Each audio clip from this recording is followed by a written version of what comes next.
পখিলা পৰিছে গালতে ৰমলা গৰবিয়াৰ কথা চলিছে হবলা।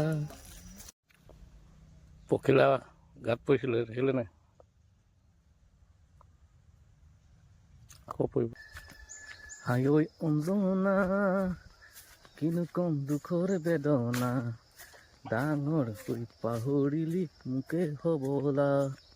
নাই পাহৰা দেই। 2024 চনটো মই কিন্তু নাই পাহৰা।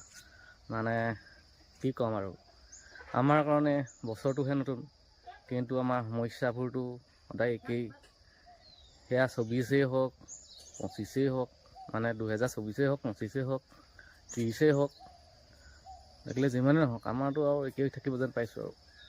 2023 চনতে ভাবিছিলোঁ যে 2024 চনটোত অলপ নিজকে সলনি কৰিম, নিজকে ডেভেলপ কৰিম, সলনি কৰিম। কিন্তু কি ক'ম, সলনি কেৱল নিজৰ বয়সটোহে হ'ল, তাৰ বাদে অন্য একোৱেই সলনি নহ'ল। মানে বয়সটো এবছৰ বাঢ়ি গ'ল, মানে এবছৰ মানে মৃত্যুমুখলৈ আগবাঢ়ি গ'লোঁ ক'বলৈ গ'লে, আৰু এবছৰ মানে ডাঙৰ হৈ গ'লোঁ।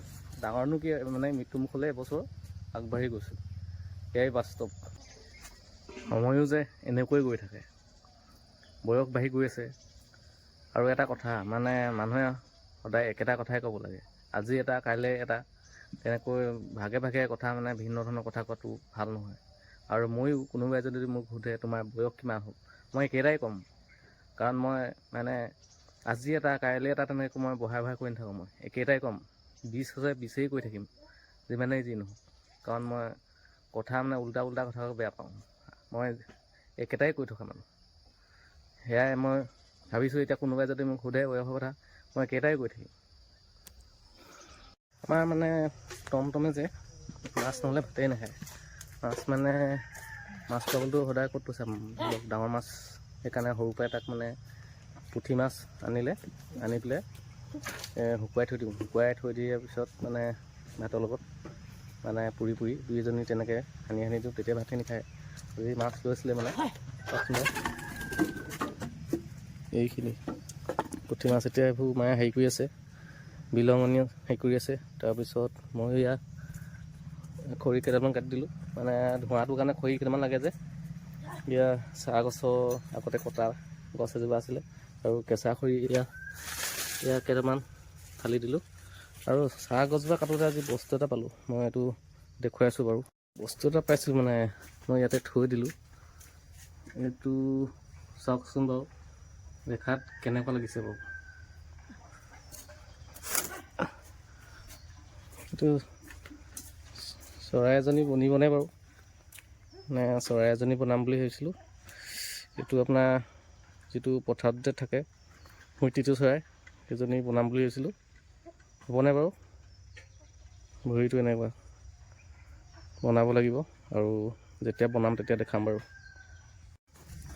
আমাৰ হয় বুজিছা, এই তোমাৰ বস্তু আহিলে দেই আজি। মানে তোমাৰ মাছ ঠিক কৰি থকা হৈছে। এতিয়া শুকুৱাবলৈ মানে এইবোৰ যা যোগাৰ কৰি আছে ইয়াৰ মায়ে, দেখিছা। চাই থাকা তুমি দেই, এইফালে মা আছে আৰু তুমি এইখিনিত আছা। তুমি একদম এনেকৈ চাই থাকা।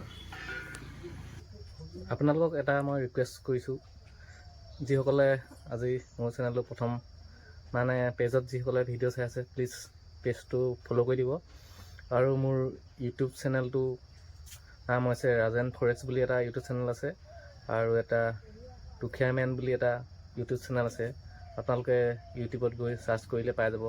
আৰু প্লিজ মই আপোনালোকক ৰিকুৱেষ্ট কৰিছোঁ, প্লিজ সকলোৱে যাতে ইউটিউব চেনেল দুটা মোৰ ছাবস্ক্ৰাইব কৰি দিয়ে।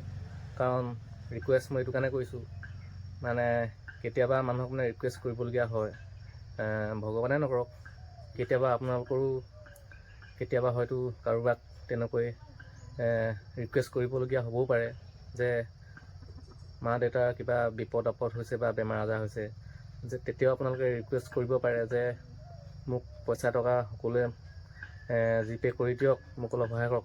যদি সেইটো সময়ত যদি আপোনাক কোনেও ছাপোৰ্ট নকৰে বা সহায় নকৰে, তেতিয়া আপুনি গম পাব যে এটা ৰিকুৱেষ্ট কিমান মূল্যৱান। মানে এটা ৰিকুৱেষ্ট কি বস্তু হয়, প্লিজ সেই কথাটো সকলোৱে উপলব্ধি কৰিব আৰু মোৰ চেনেল কেটি চাব ভিডিঅ'বিলাক, আৰু প্লিজ চোৱাৰ আগতে যাতে ছাবস্ক্ৰাইব কৰে, মই এয়া প্ৰাৰ্থনা কৰিছোঁ। আৰু অনাগত দিনত আৰু ভাল ভাল ভিডিঅ' দিবলৈ মই সদায় মন যায়, কিন্তু সময়ৰ অভাৱৰ কাৰণে আৰু মানে দিব নোৱাৰোঁ, কিন্তু ট্ৰাই কৰোঁ, কিন্তু মই কৰিব পৰা নাই।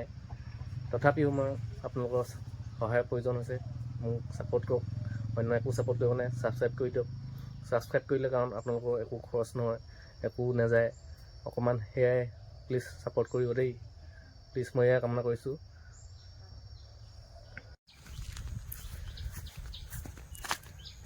2024 চনটোৱে কাক কি দিলে কাক কি নিদিলে সেইবিলাক আৰু হিচাপ কৰি একো লাভ নাই। এতিয়া যিহেতু 2025 চনটো আহিছে, সকলোৰে ভাল হওক, মংগলময় হওক, মই তাৰে কামনা কৰিছোঁ আৰু ভগৱানক প্ৰাৰ্থনা কৰিছোঁ সকলোৰে মংগল হওক।